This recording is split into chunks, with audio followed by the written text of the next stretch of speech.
conosce bene. Che cosa è cambiato in 30 anni, che cosa non è cambiato, perché un centro di documentazione e di inchiesta sulla criminalità organizzata diventa importante e essenziale?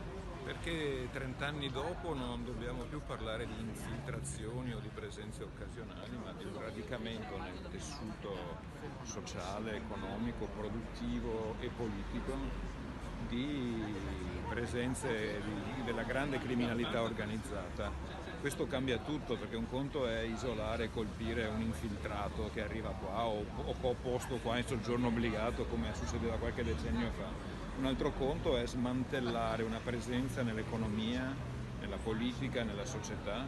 È più difficile ma è più importante, bisogna inseguirli quotidianamente, non occasionalmente, per cui avere dei centri che studiano in modo sistematico cosa succede nell'economia, nella società, nella politica, nelle istituzioni è fondamentale. Non Questo è la cambia sconfitta anche dello Stato che non riesce a trovare l'antidoto, neanche a infondere nei cittadini la voglia di legalità?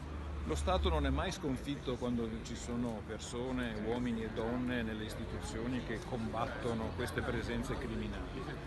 Può capitare di subire qualche sconfitta, ma la vera vittoria è nella continuità dell'azione anticrimine, nella continuità dello smantellamento delle forme di radicamento del crimine organizzato e dell'inquinamento dell'economia. L'economia inquinata scaccia quella buona e la paghiamo tutti. Questa è la vittoria, continuare nella lotta. Dopo Felice